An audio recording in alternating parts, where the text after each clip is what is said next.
Phone tapping కేసులో SIT వాంగ్మూలాలు నమోదు చేస్తోంది. మరింత సమాచారం మా ప్రతినిధి రమేష్ ప్రత్యక్ష ప్రసారం ద్వారా అందిస్తారు.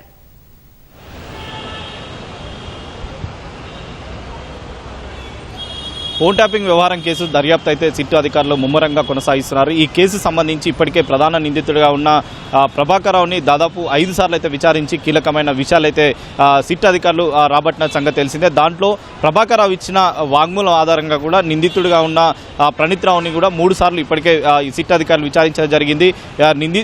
ప్రభాకరరావు చెప్పిన వాటిని అంటే ప్రభాకరరావు ఆదేశాలతోనే ప్రణీత్ రావు ఈ ఫోన్ ట్యాపింగ్ చేశారని చెప్పి కూడా గతంలో ఆయన ఇచ్చిన స్టేట్మెంట్లో కూడా చూసిన సంగతి తెలిసిందే. అయితే దాని ఆధారంగా కూడా మరొకసారి ప్రభాకరరావు చెప్పిన విషయాలను కూడా ప్రణీత్ రావుతో కూడా సరిపోలుస్తూ సిట్ అధికారులు అయితే విచారణ కొనసాగిస్తున్నారు. దీంట్లో భాగంగానే సాక్షులకు సంబంధించి కూడా వాంగ్మూలాలు అయితే ఇప్పటికే సిట్ అధికారులు కొంతమందిని వాంగ్మూలాలు రికార్డ్ చేయడం జరిగింది. మరికొంతమందికి సంబంధించి కూడా వాంగ్మూలాలు అయితే సిట్ అధికారులు అయితే రికార్డ్ చేస్తున్నారు. ఈరోజు మేడ్చల్ జిల్లా కాంగ్రెస్ అధ్యక్షుడిగా ఉన్న సింగిరెడ్డి హర్షవర్ధన్ రెడ్డికి సంబంధించి అతన్ని వాంగ్మూలం అయితే ప్రస్తుతం అయితే రికార్డ్ చేయడం జరుగుతుంది. మరొక వరంగల్ నేత బిల్లా శ్రీధర్ రెడ్డి అతనికి సంబంధించి కూడా సిట్ అధికారులు ఈరోజు వాంగ్మూలం ఇవ్వడానికి సిట్ కార్యాలయానికి రావాలని చెప్పి కూడా అధికారులు అతన్ని ఆదేశించినట్టు కూడా తెలుస్తుంది. అయితే ఇద్దరు కూడా ప్రస్తుతం వారి వాంగ్మూలాలు అయితే ఇవ్వడం జరుగుతుంది. కానీ ఈ కేసులో మొదటి నుంచి కూడా 618 మందికి సంబంధించి కూడా ఫోన్ ట్యాపింగ్ జరిగింది, వారి యొక్క ఫోన్ ట్యాపింగ్ జరిగిందని చెప్పి కూడా సిట్ అధికారులు గుర్తించారు. కాబట్టి వారి యొక్క వాంగ్మూలాలు కూడా ఒక్కొక్కరికి సంబంధించి కూడా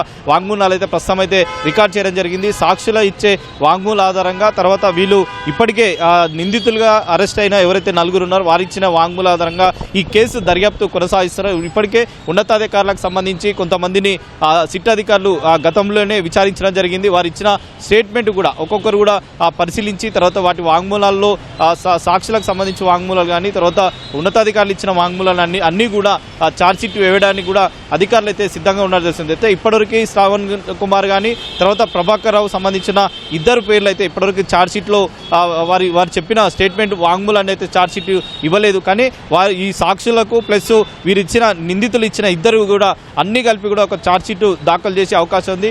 దీంట్లో ప్రధానంగా ఫోన్ ట్యాపింగ్ వ్యవహారం సంబంధించి కూడా అంటే దీంట్లో ప్రభాకరరావు ప్రధాన నిందితుడిగా ఉన్నాడు. ప్రభాకరరావు ఇచ్చిన వాంగ్మూలాలకు సంబంధించి కూడా మరికొంతమందికి విచారించే అవకాశం ఉందని కూడా తెలుస్తుంది. కానీ దాంట్లో ఎవరెవరిని విచారిస్తారు, ఇటు అధికారానికి సంబంధించి విచారిస్తారా లేదా రాజకీయ నేతలకు సంబంధించి విచారిస్తారా అనేది కూడా ఒక సందిగ్ధత అయితే ఉంది. కానీ ఎవరైతే బాధితులుగా అంటే సాక్షులకు సంబంధించి కూడా వారి వాంగ్మూలాలు అయితే ప్రస్తుతం మొదటిగా సిట్ అధికారులు అయితే విచారణ కొనసాగిస్తున్నారు. విచారణలో భాగంగా మరికొంత సమాచారాన్ని అయితే సాక్షులకు సంబంధించి కూడా రాబట్టిన తర్వాత కూడా ప్రభాకరరావుని మరొకసారి విచారించే అవకాశం ఉంది. ఇప్పటికే అతను సుప్రీంకోర్టుకు సంబంధించి కూడా అతన్ని అరెస్ట్ చేయొద్దు అని చెప్పి ఆదేశాలు ఉన్నప్పటికీ కేవలం అతని వాంగ్మూలాలను తీసుకున్న తర్వాత మరి సిట్ అధికారులకు అతను సహకరిస్తున్నారా లేదా అనేది కూడా చూడాలి. ఎందుకంటే సహకరించకపోతే ఖచ్చితంగా సుప్రీంకోర్టుకు వెళ్ళి ప్రభాకరరావు మీద కూడా పిటిషన్ దాఖలు చేసి ఖచ్చితంగా ఈ కేసుకు సంబంధించి కూడా చర్యలు తీసుకునేందుకు కూడా తమకు ఆదేశాలు ఇవ్వాలని కూడా కోరే అవకాశం అయితే కనపడుతుంది. కాబట్టి అధికారులు మరి సిట్ అధికారులు పూర్తి స్థాయిలో సాక్షుల వాంగ్మూలాలను తీసుకున్న తర్వాత ఎలాంటి చర్యలు తీసుకోబోతారనేది కూడా ప్రస్తుతం అయితే సందిగ్ధత నెలకొన్న పరిస్థితి అయితే ఉంది. Vote studio.